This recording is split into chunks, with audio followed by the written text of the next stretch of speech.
신약 성경은 27권으로 구성이 되어 있습니다.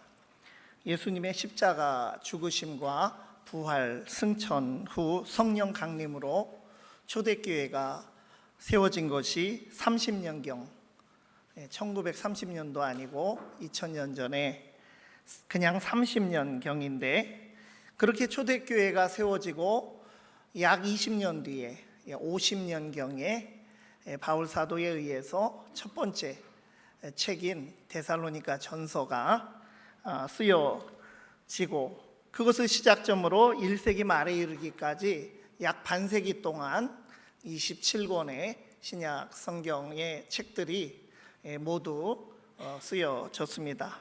물론 지금처럼 하나로 묶이고 또 정경으로 확정되기까지는 또 많은 세월이 필요했습니다. 우리가 7월부터 주일 예배 말씀을 나누고 있는 베드로 전서는 신약 성경 27권 중에서도 그중 늦은 시기에 기록이 된 책이라고 할 수가 있습니다.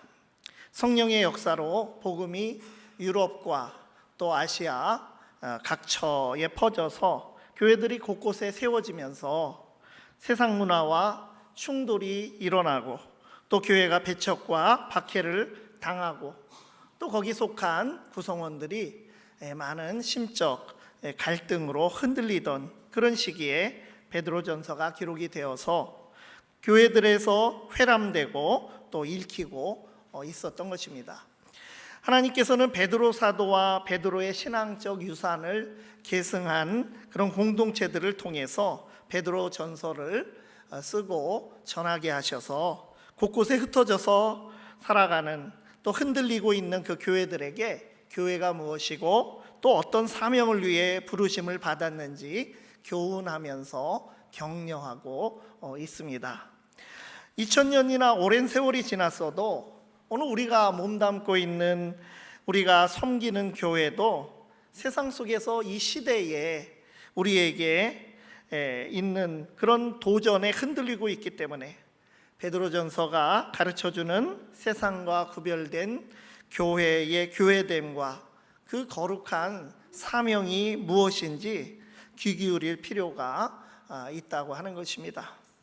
오늘의 한국 교회들이 교회의 교회됨을 회복하고 교회의 사명을 바로하기 위해서 베드로전서를 통해서 우리에게 주시는 그런 하나님의 말씀이 무엇입니까? 첫 번째로, 교회는 보배로운 산돌이신 예수의 길을 따라가야 합니다. 하나님께서 어떤 사명을 우리에게 주시고 명령하실 때는 그 세상과 또 다른 길을 가고 세상을 이기라고 특별히 교회에게 말씀하셨을 때는 교회가 세상과 구별된 길을 가고 세상을 이길 모든 능력과 근거를 하나님께서 우리에게 이미 주신 것입니다. 그래서 언제나 사명이 앞서서 하나님께서 주시는 은혜와 복음이 먼저 주어진다고 하는 것을 우리가 마음에 품고 기억해야 합니다. 세상 속에 흩어져서 세상과 부딪히며 여러 갈등을 경험하는 교회는 어디에서 해답을 찾을 수 있습니까? 예수 그리스도가 바로 교회의 모든 문제의 해답이 되십니다. 교회가 세상 속에서 교회다움을 지키고 또 회복이 되고 세상을 능가하고 선도하는 의로운 교회가 되고자 많은 노력을 하는 것을 봅니다. 구체적으로 회개 운동을 하기도 하고 또 윤리 운동을 하기도 하고 개혁을 외치면서 어떤 단체를 조직해서 나아가기도 하고 성령 운동을 하며 집회를 열기도 합니다. 우리가 세상에서 교회답게 성도답게 살고자 할 때 세상의 유혹을 받거나 혹은 냉소를 받으며 핍박이나 시련을 당할 때 어떻게 그것을 헤쳐나가고 또 교회다운 길을 찾아갈 수 있겠습니까?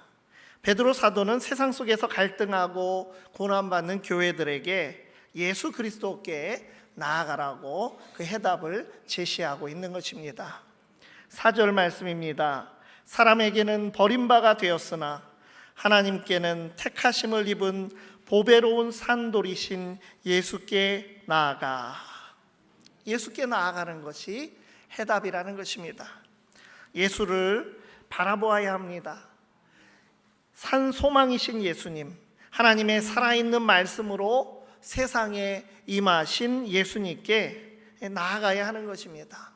우리가 항상 예수님께 연결되어 있어야 하는 것입니다.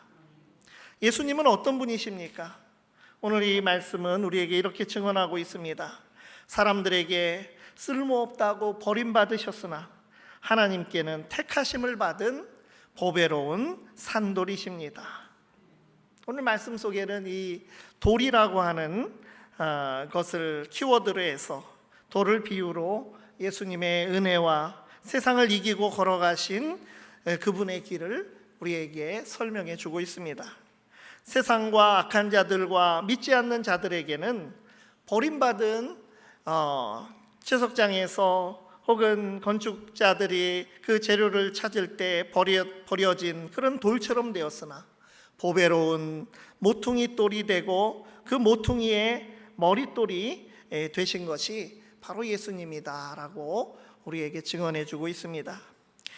6절에서 8절을 보면 구약 성경의 이사야의 말씀 그리고 시편의 말씀들을 인용하고 있습니다. 성경에 기록되었으되 보라 내가 택한 보배로운 모퉁이 돌을 시온에 두노니 그를 믿는 자는 부끄러움을 당하지 아니하리라 하였으니 그러므로 믿는 너희에게는 보배이나 믿지 아니하는 자에게는 건축자들이 버린 그 돌이 모퉁이의 머릿돌이 되고 또한 부딪히는 돌과 걸려 넘어지게 하는 바위가 되었다 하였느니라. 그들이 말씀을 순종하지 아니함으로 넘어지나니 이는 그들을 이렇게 정하신 것이라. 마지막에는 우리가 흔히 예정론이라고 말하는 그런 사상도 잠시 여기에 나타나고 있습니다. 예수님은 건축자들이 버린 돌과 같이 세상에서 버림받고 핍박을 당하셨으나 하나님께서 그를 보배로운 돌로 만드셨는데 건물을 짓는데 초석이 되는 그 모퉁이 돌, 그 모퉁이의 머릿돌이 되게 하셨다고 하는 말씀입니다. 이것은 예수님의 삶을 우리가 묵상해 보면 이 말의 뜻을 알 수가 있습니다. 진정 예수님은 하늘 보좌를 버리시고 이 땅에 오셔서 멸시와 고난과 죽임을 당하심으로써 하나님과 우리 사이에 중보자가 되셨습니다. 그래서 교회가 서 있는 반석은 바로 예수님이십니다. 예수님의 은혜로 우리는 죄와 죽음의 권세로부터 해방되어 거듭난 생명을 얻게 되었고 예수님의 길을 따라 살아가는 인생이 된 것입니다. 그러나 믿음 없는 사람들에게는 어떻다고 그럽니까? 예수님은 부딪히는 돌, 걸려 넘어지게 하는 바위, 즉 걸림돌이 될 수밖에 없다는 것입니다. 예수 그리스도 앞에 서면 누구든 그 사람의 정체가 그 앞에서 드러나게 될 수밖에 없습니다. 믿는 자와 믿지 않는 자로 그 정체성이 나눠지게 되는 것입니다. 예수의 은혜의 복음을 받아들이고 믿는 자들에게 예수는 모퉁이의 머릿돌과 같이 귀한 존재, 무생물인 죽은 돌이 아니라 산돌과 같이 보배로운 돌이 되시는 것이지만 예수를 거부하고 믿지 않는 자들에게 예수는 부딪히고 걸려 넘어지게 하는 걸림돌로 여겨질 뿐인 것입니다. 베드로, 이 게바라고 하는 그 이름이 이 반석이라고 하는 뜻입니다. 베드로는 처음에 반석이신 예수님께 걸러 넘어지는 그런 삶이, 그런 모습을 보였습니다. 예수 그리스도께서 하나님의 택하시고 보내신 아들이시고 자기가 그렇게 고백했는데도 십자가에서 고난을 당하시고 죽으셔야 한다고 그 말씀하시는 그 말씀을 그가 받아들이지 못했기 때문입니다.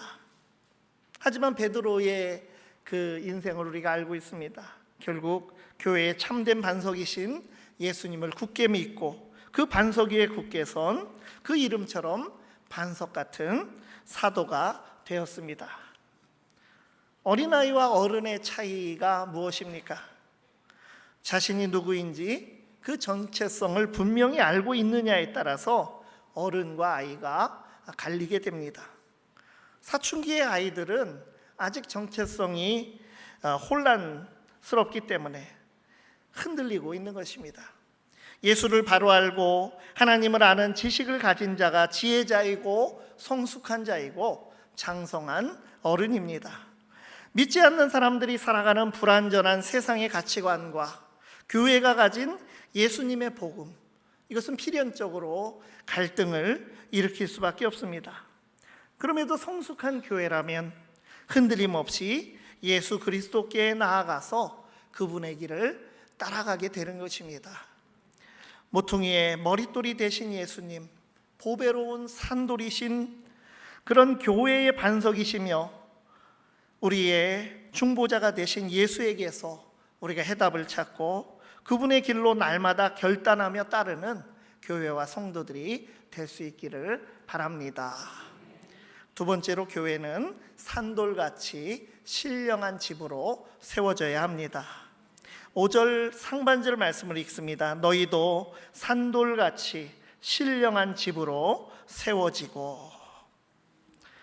예수님을 산돌이라고 말씀하였고, 바로 교회에게도 산돌같이 신령한 집으로 세워지라고 말씀하고 있습니다.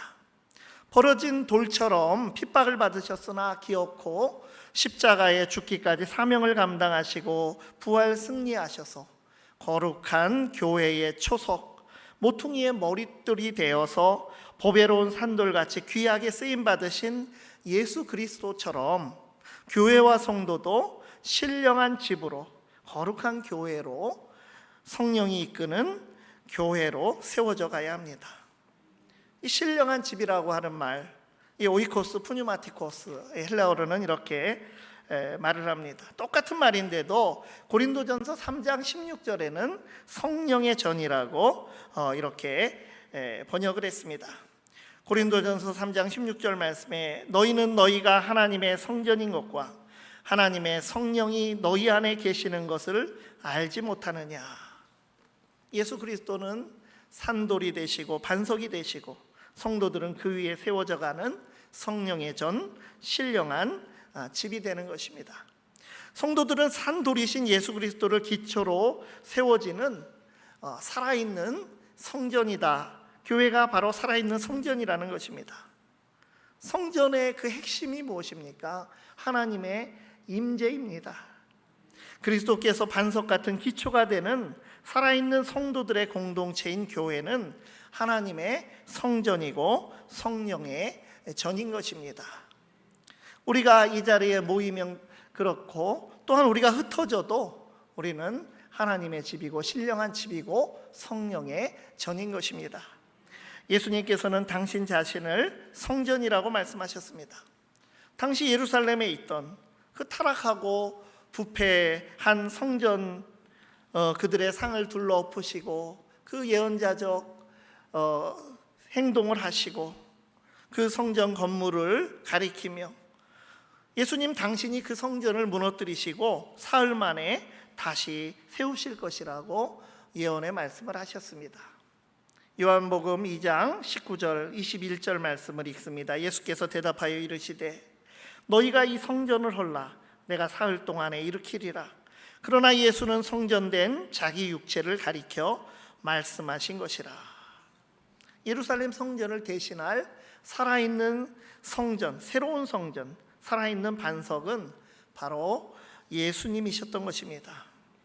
예수님처럼 새로운 성전의 머릿돌이 되신 예수님을 초석으로 우리도 그리스도의 반석 위에 타락하지도 부패하지도 않은 성결하고 신령한 집인 거룩한 교회로 세워져야 하는 것입니다. 고린도전서 6장을 보면 우리 몸이 성령의 전임으로 거룩한 삶을 사는 것이 마땅하다고 권면하고 있습니다.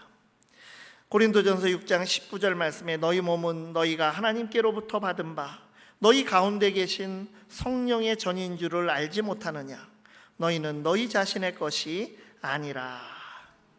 바울 사도는 세속화되고 세상 문화에 물든 고린도 교회 성도들에게 성령이 거하시는 성령의 전인 우리의 몸을 어떻게 그렇게 함부로 사용해서 음행의 죄를 지을 수 있느냐, 그렇게 책망을 한 것입니다. 우리의 몸과 삶의 현장은 죄의 본거지가 아니라 생명과 구원의 자리가 되어야 합니다. 산돌 같은 신령한 집인 교회는 광야의 반석에서 샘물이 솟은 것처럼 광야 같은 세상에서 생명의 샘물을 흘려 보내야 하는 것입니다. 생명을 구원하는 반석이 되지 못하면 그 반석은 그야말로 그냥 죽은 돌일 뿐인 것입니다. 성령이 임재하시는 교회, 예수의 반석 위에 선 교회, 생명을 주는 교회인 신령한 집으로 세워져 가는 교회와 성도들이 되시기를 바랍니다. 세 번째로, 교회는 신령한 제사를 드리는 거룩한 제사장 공동체입니다. 교회는 하나님의 임재를 드러내는 신령한 집, 성령의 전인 진정한 성전이면서 동시에 제사장이라고 5절 말씀을 통해 우리에게 증언하였습니다. 너희도 산돌같이 신령한 집으로 세워지고 예수 그리스도로 말미암아 하나님이 기쁘게 받으실 신령한 제사를 드릴 거룩한 제사장이 될지니라. 교회는 예수님께서 그러셨던 것처럼 세상 사람들의 관점에서는 무가치하고 쓸모없고 버려질 영향력 없는 그런 존재로 그렇게 세상에서 대우받고 있을지 모르지만, 하나님의 관점에서 보면 오히려 세상을 위하여 택하시어 제사장직을 맡긴 제사장 공동체가 바로 우리 교회라는 것입니다. 그런데 여기서 신령한 제사, 신령한 제물을 드릴 거룩한 제사장이 되라고 할 때 우리가 어떤 제물을 하나님 앞에 드리고 어떠한 제사로 하나님께 영광 돌리는 것입니까? 제물은 어떻습니까? 희생과 헌신의 의미가 거기에 있습니다. 그렇다면 어떤 헌신으로 하나님께 영광을 올려드리는 제사장 공동체가 됩니까? 교회는 세상에서 환영받지 못하고 버린 돌처럼 무가치하고 쓸모없게 여김당하며 세상에서 버림받고는 하지만, 그럼에도 그러한 고난 속에서 악을 악으로 갚지 않으며 선을 행하여 제사장직을 수행해 나가야 하는 것입니다. 세상과 똑같다면 그것은 제사장 공동체라고 할 수 없습니다. 예수님께서 그렇게 하신 것처럼 불의한 세상을 위한 제사장직을 수행하도록 부르심 받은 사람들이 바로 우리 교회인 것입니다. 제사장 공동체로서 교회, 우리 9절에 나오는 왕같은 제사장이라는 말을 우리가 제대로 해석하면 더 분명한 뜻을 우리가 알 수가 있습니다. 9절에 왕같은 제사장이라고 하는 말에서 왕같은이라고 번역한 헬라어는 바실레이온입니다. 본래 왕의, 왕국의, 나라의 이런 뜻입니다. 이 공동번역 성경은 왕의 사제들이라고 번역을 한 것처럼 왕을 위한 제사장이다, 이렇게 번역하는 것이 사실은 제대로 된 번역이라고 할 수 있습니다. 그러니까 왕같은 제사장 이렇게 번역을 해놓으니까 우리가 왕같이 대우받는다, 이렇게 우리가 이 말씀을 받아들이기 쉬운데, 그러한 뜻이 아니라 하나님 나라의 왕이신 하나님을 위한 제사장이다라고 하는 뜻이 바로 이 말 속에 들어있는 것입니다. 여기서 왕은 내가 아닌 하나님을 말합니다. 성도가 왕 같은 어떤 특권을 가졌다는 뜻이 아니라 하나님 나라를 위하여 희생하고 하나님 나라의 제사장으로 헌신하는 사명자로 살아가라고 하는 그러한 호칭인 것입니다.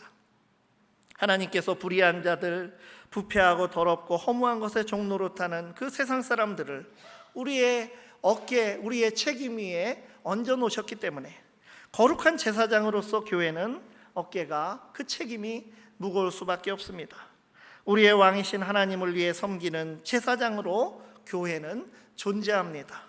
하나님께서는 아직 세상을 버리지 않으셨고 그들을 하나님 나라 백성으로 부르시는 데에 우리를 제사장으로 사용하기를 원하시는 것입니다. 온 세상을 회복하실 하나님의 비전을 품고 세상 속에 흩어져 세상을 하나님께로 향하게 하는 거룩한 제사장으로 헌신하는 교회와 성도들이 되시기를 간절히 바랍니다. 기도하시겠습니다. 예수 그리스도를 보내주신 하나님, 버려진 돌에서 모퉁이의 머릿돌이 되어 보배로운 산돌이 되신 예수님처럼 교회가 세상을 이기는 신령한 집으로 든든히 서며 하나님 나라에 헌신하는 제사장으로 섬기게 하여 주시옵소서. 예수 그리스도의 이름으로 기도드리옵나이다. 아멘. 찬송 461장을